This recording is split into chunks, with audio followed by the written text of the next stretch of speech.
ഇത് വിവോയുടെ ഏറ്റവും ലേറ്റസ്റ്റ് ആയിട്ടുള്ള Vivo V50 light global variant ആണ്. കുറച്ച് ദിവസമായിട്ട് ഞാൻ ഈ ഒരു സ്മാർട്ട് ഫോൺ യൂസ് ചെയ്യുന്നുണ്ട്. സംഭവം കൊള്ളാം. പക്ഷേ ഈ ഒരു പക്ഷേയുടെ റീസൺ നിങ്ങൾക്ക് ഈ ഒരു വീഡിയോ സ്കിപ്പ് ചെയ്യാതെ കണ്ടു കഴിഞ്ഞാൽ ഏകദേശം മനസ്സിലാക്കാൻ സാധിക്കുന്നതാണ്. എനിവേ സമയം കളയേണ്ട നമുക്ക് ഈ ഒരു സ്മാർട്ട് ഫോണിൻ്റെ വിശേഷങ്ങളിലേക്ക് കടക്കാം. Welcome to mister unbox and travel. ബോക്സിനകത്ത് സ്മാർട്ട് ഫോൺ കൂടാതെ ഒരു സ്റ്റൈലിൻ ബേക്ക് കേസ് കൊടുത്തിട്ടുണ്ട്. അത്യാവശ്യം ഫോണിനും ക്യാമറക്കൊക്കെ ഒരു പ്രൊട്ടക്ഷൻ നൽകുന്ന തരത്തിലുള്ള ഒരു കേസാണ് വരുന്നത്. 90 വാട്ടിൻ്റെ വിവോയുടെ ഫ്ലാഷ് ചാർജ് അഡാപ്റ്ററാണ്. പിന്നീട് type 8 type C charging cable. ഇനി 3 കളേഴ്സിലാണ് ഈ ഒരു സ്മാർട്ട് ഫോൺ ഗ്ലോബലി അവൈലബിൾ ആകുന്നത്. നമ്മുടെ കയ്യിലുള്ളത് ബ്ലാക്ക് കളറാണ്. ഇത് കൂടാതെ ഗോൾഡ് കളറിലും പർപ്പിൾ കളറിലും അവൈലബിൾ ആണ്. ബാക്ക് പാനലിൽ ബോഡി ഫ്രെയിം യൂസ് ചെയ്തിരിക്കുന്നത് പ്ലാസ്റ്റിക് ആണ്. ബോഡി ഫ്രെയിം ഒരു ഗ്ലോസി ഫിനിഷിങ്ങിലാണ് വരുന്നത്. പിറകിലായിട്ട് 2 ക്യാമറയും ഒരു ഓറ ലൈറ്റ് ആണ് വരുന്നത്. 7.8 mm ബോഡി തിക്നെസ്സും 197 ഗ്രാം ആണ് ബോഡി വെയിറ്റ് വരുന്നത്. ഇനി റൈറ്റ് സൈഡിലാണ് പവർ ബട്ടണും വോളിയം റോക്കേഴ്സും കാണാൻ സാധിക്കുക. മുകൾ വശത്തായിട്ട് ഒരു noise cancellation mic, secondary speaker grill, left side complete blank ആണ്. താഴ്വശത്താണ് സിം ട്രീ യൂസ് ചെയ്തിരിക്കുന്നത്. ഒരേ സമയം 2 നാനോ സിം കാർഡാണ് യൂസ് ചെയ്യാൻ സാധിക്കുക.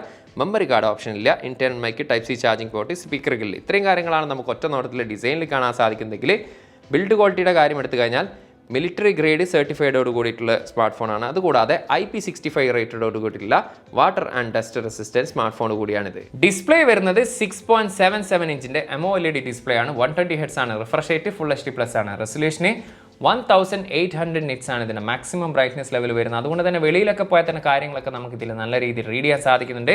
മാത്രമല്ല താരതമ്യേന തിന്നായിട്ടുള്ള ബസലാണ് ഇതിൽ യൂസ് ചെയ്തിരിക്കുന്നത്. അതുപോലെ തന്നെ 387 പിക്സൽ പെർ ഇഞ്ചാണ് ഇതിൻ്റെ ഡെൻസിറ്റി.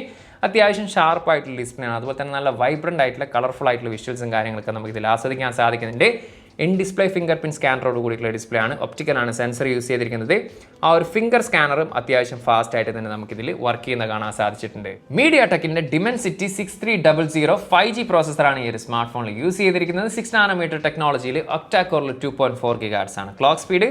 മാറി G57 MC2 ആണ് ഇതിൽ ഉപയോഗിച്ചിരിക്കുന്ന GPU. ഇനി പെർഫോമൻസ് സൈഡിനെ കുറിച്ച് പറയാനാണെങ്കിൽ പൊതുവേ വിവോ സ്മാർട്ട് ഫോണുകൾ അങ്ങനെ പെർഫോമൻസിൽ വലിയ ഇഷ്യൂസ് ഒന്നും എനിക്ക് ഇതുവരെ ഫേസ് ചെയ്യേണ്ടി വന്നിട്ടില്ല. അതുകൊണ്ട് തന്നെ നമ്മളൊരു നോർമൽ യൂസർ ആണെങ്കിൽ അത്യാവശ്യം സാറ്റിസ്ഫൈഡ് ആവുന്ന രീതിയിലുള്ള നല്ല ലാഗ് ഫ്രീ ആയിട്ട് സ്മൂത്ത് ആയിട്ട് തന്നെ നമുക്ക് ഈ ഒരു സ്മാർട്ട് ഫോൺ യൂസ് ചെയ്യാൻ സാധിക്കുന്നുണ്ട്. അതുപോലെ തന്നെ ഗെയിമിങ്ങിൻ്റെ കാര്യം എടുത്ത് പറയാനാണെങ്കിലും തുടക്കത്തിലേ ഞാൻ പറയാം, ഇതൊരു പ്രോ ലെവൽ ഗെയിമിംഗ് അല്ലെങ്കിൽ ഭയങ്കര ഗ്രാഫിക്സ് ഉള്ള ഗെയിമിങ്ങിനൊന്നും സപ്പോർട്ട് ചെയ്യുന്ന ഒരു സ്മാർട്ട് ഫോൺ അല്ല. മറിച്ച് ഞാനിതിൽ കോൾ ഓഫ് ഡ്യൂട്ടിയാണ് കളിച്ചത്. ഏകദേശം 40 മിനിറ്റോളം ഞാൻ ഇതിൽ ഗെയിം കളിച്ചിട്ട് എനിക്ക് അങ്ങനെ പറയത്തക്ക രീതിയിൽ ഇഷ്യൂസ് ഒന്നും ഫേസ് ചെയ്യേണ്ടി വന്നിട്ടില്ല. അതായത് നല്ല ലാഗ് ഫ്രീ ആണ്, അല്ലെങ്കിൽ ഫ്രെയിം ഡ്രോപ്പ് ഇഷ്യൂ കാര്യങ്ങളൊന്നുമില്ല. അത്യാവശ്യം സ്മൂത്ത് ആയിട്ട് തന്നെ നമുക്കൊരു ടൈം പാസ് എന്നുള്ള രീതിയിൽ ഗെയിമിങ്ങിനെ ഇഷ്ടപ്പെടുന്ന ആളുകൾക്ക് കുഴപ്പമില്ലാത്ത രീതിയിലുള്ള ഒരു ഗെയിമിംഗ് പെർഫോമൻസ് നമുക്കിതിൽ ആസ്വദിക്കാൻ സാധിക്കുന്നുണ്ട്. എനിവേ 12 GB റാമിൽ 256 GB എന്ന് പറയുന്ന ഒരൊറ്റ മെമ്മറി വേരിയൻസിലാണ് നിലവിൽ ഇപ്പോൾ ഖത്തറിൽ അവൈലബിൾ ആകുന്നത്. അപ് ടു 12 GB വരെ നമുക്കിതിൽ റാം എക്സ്പാൻഷൻ ചെയ്യാൻ സാധിക്കും.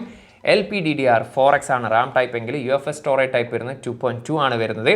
അതുപോലെ തന്നെ മെമ്മറി കാർഡ് ഇടാനുള്ള ഒരു ഓപ്ഷൻ ഈ ഒരു സ്മാർട്ട് ഫോണിലില്ല. എനിവേ കണക്ടിവിറ്റിയുടെ സൈഡിലേക്ക് വന്നു കഴിഞ്ഞാൽ 12ഓളം 5G ബാൻഡ് ഇതിൽ സപ്പോർട്ടാണ്. ഡ്യുവൽ 5G ബാൻഡ് ഇതിൽ സപ്പോർട്ടാണ്. ഡ്യുവൽ 4G LT ഇതിൽ സപ്പോർട്ടാണ്. ബ്ലൂടൂത്തിൻ്റെ 5.4 ആണ് വരുന്നത്. ഡ്യുവൽ വൈഫൈ ബാൻഡ് ഇതിൽ സപ്പോർട്ടാണ്. NFC-യും ഈ ഒരു സ്മാർട്ട് ഫോണിൽ സപ്പോർട്ടാണ്. Android 15 based fun touch OS 15ലാണ് ഈ ഒരു സ്മാർട്ട് ഫോൺ പ്രവർത്തിക്കുന്നത്. എത്ര വർഷത്തെ OS അപ്ഡേറ്റ് ലഭിക്കുമെന്നത് ഒഫീഷ്യലായിട്ട് അറിയാത്തത് കൊണ്ട് തന്നെയാണ് ഞാൻ ഇതിനെക്കുറിച്ച് പറയാത്തത്.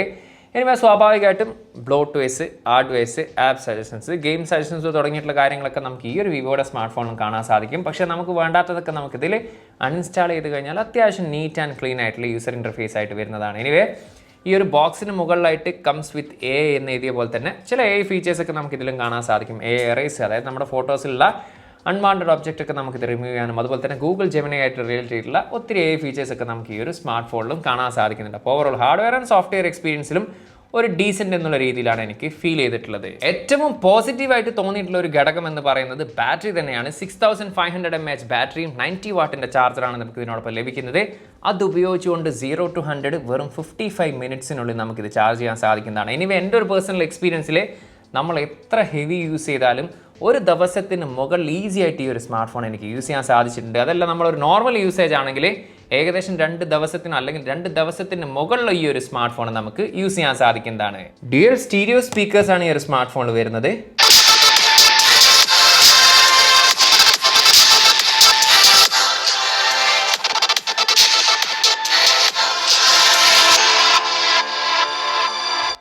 ഡ്യുവൽ സ്റ്റീരിയോ സ്പീക്കേഴ്സ് ആയതുകൊണ്ട് തന്നെ അത്യാവശ്യം ലൗഡിയാണ്. ഈ ഒരു പ്രൈസ് സെഗ്മെൻറ്റിൽ അത്യാവശ്യം നല്ലൊരു സ്പീക്കർ ക്വാളിറ്റി എന്നുള്ള രീതിയിലാണ് ഫീൽ ചെയ്തത്. 2 ക്യാമറയാണ് പിറകിൽ ഉൾപ്പെടുത്തിയിരിക്കുന്നത്. 50 മെഗാ പിക്സലിൻ്റെ മെയിൻ ലെൻസ്, അതും സോണിയുടെ IMX882 സെൻസർ യൂസ് ചെയ്തിരിക്കുന്നതും 8 മെഗാ പിക്സലിൻ്റെ അൾട്രാ വൈഡ് ലെൻസും. എനിവേ റിയർ ക്യാമറയിൽ എടുത്തിരിക്കുന്ന ഫോട്ടോസിനെ കുറിച്ച് ഒറ്റ വാക്കിൽ പറയാനാണെങ്കിൽ എനിക്കൊരു ഡീസൻറ്റ് ഫോട്ടോഗ്രാഫി എന്നുള്ള രീതിയിൽ മാത്രമേ ഫീൽ ചെയ്തിട്ടുള്ളൂ. എസ്പെഷ്യലി ഞാൻ ഈ ഒരു സോണിയുടെ ഈ ഒരു സെൻസറൊക്കെ വെച്ചിട്ട് ഞാൻ കുറച്ചും കൂടി എക്സ്പെക്റ്റ് ചെയ്തിരുന്നു. ആ ഒരു തലത്തിൽ എനിക്ക് ഫീൽ ചെയ്തിട്ടില്ല, അല്ലെങ്കിൽ ആ ഒരു ക്വാളിറ്റി എനിക്ക് കിട്ടിയതായിട്ട് ഫീൽ ചെയ്തിട്ടില്ല. പക്ഷേ ബാക്കി കാര്യങ്ങളൊക്കെ നോക്കുകയാണെങ്കിൽ അത്യാവശ്യം നല്ല ഫോട്ടോസും കാര്യങ്ങളൊക്കെ നമുക്ക് മിക്ക സമയത്തും നമുക്ക് ലഭിച്ചിട്ടുണ്ട്. പക്ഷേ ഈ പറഞ്ഞിട്ടുള്ള ചില ഫോട്ടോസിൽ ഒരു ഇത്തിരി ഡീറ്റെയിൽസ് കുറയുന്നതായിട്ട് എനിക്ക് ഫീൽ ചെയ്തിട്ടുണ്ട്. ഈവൻ ആർട്ടിഫിഷ്യൽ ലൈറ്റിംഗ് കണ്ടീഷനൊക്കെ ഉണ്ടെങ്കിൽ കുഴപ്പമില്ലാത്ത രീതിയിലുള്ള നൈറ്റ് ഫോട്ടോഗ്രാഫിയും കാര്യങ്ങളൊക്കെ നൽകുന്നുണ്ട്. അതുപോലെ തന്നെ ഡയലൈറ്റ് പെർഫോമൻസ് ആണെങ്കിലും HDR പെർഫോമൻസ് ഒക്കെ ആണെങ്കിലും ഈ പറഞ്ഞിട്ടുള്ള ഒരു ഡീസൻറ്റ് ഫോട്ടോഗ്രാഫി എന്നുള്ള രീതിയിൽ എനിക്ക് ഫീൽ ചെയ്തത്. അതുപോലെ തന്നെ അൾട്രാ വൈഡ് ലെൻസിലിൻ്റെ കാര്യമാണെങ്കിലും 8 മെഗാ പിക്സൽ ആയതുകൊണ്ട് തന്നെ ആ ഒരു ഓക്കെ ലെവൽ പെർഫോമൻസ് എന്നുള്ള രീതിയിലാണ് എനിക്ക് ഫീൽ ചെയ്തിട്ടുള്ളത്. എനിവേ സെൽഫി ക്യാമറയുടെ കാര്യം എടുത്തു കഴിഞ്ഞാൽ 32 മെഗാ പിക്സലിൻ്റെ സെൽഫി ക്യാമറയാണ്. സെൽഫി ക്യാമറ കുറച്ചും കൂടി ബെറ്റർ ആയിട്ട് എനിക്ക് പേഴ്സണലി ഫീൽ ചെയ്തിട്ടുണ്ട്. മിക്ക സമയത്തും അത്യാവശ്യം ഷാർപ്പായിട്ടും ഡീറ്റെയിൽ ആയിട്ടുള്ള ഫോട്ടോസ് തന്നെയാണ് നമുക്ക് നൽകുന്നത്. പക്ഷേ ചില ഫോട്ടോസിലൊക്കെ ഒരു ഇത്തിരി സോഫ്റ്റ്നെസ് എനിക്ക് ഫീൽ ചെയ്തിട്ടുണ്ട്. എസ്പെഷ്യലി നൈറ്റ് ഫോട്ടോഗ്രാഫിയിലൊക്കെ ഒരു ഇത്തിരി സോഫ്റ്റ്നെസ് എനിക്ക് ഫീൽ ചെയ്യുന്നുണ്ട്, അല്ലെങ്കിൽ ഒരു ഇത്തിരി ഡീറ്റെയിൽസ് കുറവായിട്ട് എനിക്ക് ഫീൽ ചെയ്യുന്നുണ്ട്. പക്ഷേ ബാക്കിയുള്ള സമയത്ത് ഇവൻ ഡയലൈറ്റ് ആണെങ്കിലും HDR ആണെങ്കിലും ഈവൻ പോർട്രേറ്റ് ഫോട്ടോസൊക്കെ ആണെങ്കിൽ ഈ പറഞ്ഞിട്ടുള്ള അത്യാവശ്യം ഒരു ക്വാളിറ്റി മിക്ക ഫോട്ടോസിലും കാണാൻ സാധിച്ചിട്ടുണ്ട്. അതുകൊണ്ട് തന്നെയാണ് ഓവറോൾ പറഞ്ഞിട്ടുള്ളത് ഒരു ഡീസൻറ്റ് ഫോട്ടോഗ്രാഫി എന്നുള്ള രീതിയിൽ മാത്രമാണ് ഫീൽ ചെയ്തിട്ടുള്ളത്. ഇനി വീഡിയോഗ്രാഫിയുടെ ക്വാളിറ്റി കാണാനാണെങ്കിൽ ഞാൻ ഇതിൻ്റെ സാമ്പിൾ കൊടുക്കുന്നുണ്ട്, തീർച്ചയായിട്ടും നിങ്ങൾ കണ്ടാൽ തന്നെ മനസ്സിലാവുന്നതാണ്. റിയർ ക്യാമറ വീഡിയോ ഫുട്ടേജ് ആണ്.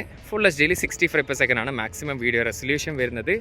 സ്റ്റെബിലിറ്റി നമുക്കൊരു ഡീസൻറ്റ് സ്റ്റെബിലിറ്റി എന്നുള്ള രീതിയിൽ മാത്രമാണ് ഫീൽ ചെയ്തിട്ടുള്ളത്. അതുപോലെ തന്നെ HDR പെർഫോമൻസും അത്യാവശ്യം കുഴപ്പമില്ലാത്ത രീതിയിൽ കാണാൻ സാധിക്കുന്നുണ്ട്. അപ്പോൾ ഓവറോൾ ഒരു ഡീസൻറ്റ് വീഡിയോഗ്രാഫി എന്നുള്ള രീതിയിൽ മാത്രമാണ് ഫീൽ ചെയ്തിട്ടുള്ളത്. സെൽഫി വീഡിയോ ഫുട്ടേജ് ആണ്. Full HD 30 frame per second ആണ് മാക്സിമം വീഡിയോ റെസൊല്യൂഷൻ വരുന്നത്. എനിവേ സ്റ്റെബിലിറ്റി നമുക്ക് ഈ ഒരു വീഡിയോയിൽ കാണുന്ന തരത്തിൽ ഒരല്പം കുറവായിട്ടാണ് ഫീൽ ചെയ്യുന്നത്. അതുപോലെ തന്നെ HDR പെർഫോമൻസിൻ്റെ കാര്യം എടുത്തു കഴിഞ്ഞാലും ഒരു ആവറേജ് എന്നുള്ള രീതിയിലാണ് എനിക്ക് ഫീൽ ചെയ്തിട്ടുള്ളത്. അതുകൊണ്ട് തന്നെ ഓവറോൾ ഒരു ആവറേജ് വീഡിയോ ക്വാളിറ്റി എന്നുള്ള രീതിയിലാണ് ഫീൽ ചെയ്തിട്ടുള്ളത്. V50 ലൈറ്റിൻ്റെ പ്രൈസ് ഇവിടെ ഖത്തറിൽ വരുന്നത് 12GB + 256GBക്ക് 1099 ഖത്തറിയാണ്. ഏകദേശം ഇന്ത്യയുടെ 25,000+ ആണ് ഇതിൻ്റെ പ്രൈസ് വരുന്നത്.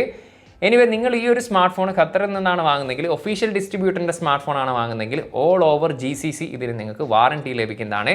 എനിവേ ഓവറോൾ ഈ ഒരു സ്മാർട്ട് ഫോണിനെ കുറിച്ച് പറയാനാണെങ്കിൽ ബാറ്ററി ലൈഫ് എനിക്ക് നല്ല രീതിയിൽ തന്നെ ഇമ്പ്രൂവ് ആയിട്ട് ഫീൽ ചെയ്തിട്ടുണ്ട്. അതുപോലെ തന്നെ എടുത്തു പറയേണ്ടതാണ് ഓവറോൾ പെർഫോമൻസും അത്യാവശ്യം നല്ല രീതിയിൽ തന്നെ എനിക്ക് കാണാൻ സാധിച്ചിട്ടുണ്ട്. ഇനി വേണമെങ്കിൽ ക്യാമറ കുറച്ചും കൂടി ഇമ്പ്രൂവ് ആയിരുന്നെങ്കിൽ നന്നായേനെ എന്നുള്ളൊരു ഫീൽ എനിക്കുണ്ടായിരുന്നു. എനിവേ നിങ്ങൾക്ക് എന്താണോ ഈ ഒരു സ്മാർട്ട് ഫോണിനെ കുറിച്ച് ഫീൽ ചെയ്തിട്ടുള്ളത് ആ ഒരു കാര്യം തീർച്ചയായിട്ടും നിങ്ങൾക്ക് കമൻറ്റ് ചെയ്യാവുന്നതാണ്. ടെക് സംബന്ധമായിട്ടുള്ള സംശയങ്ങളും കാര്യങ്ങളും ഉണ്ടെങ്കിൽ ഇൻസ്റ്റാഗ്രാമിൻ്റെയും ഫേസ്ബുക്കിൻ്റെയും ലിങ്ക് ഡിസ്ക്രിപ്ഷനിലുണ്ട്, അവിടെ നിങ്ങൾക്ക് മെസ്സേജ് അയച്ച് ചോദിക്കാവുന്നതാണ്.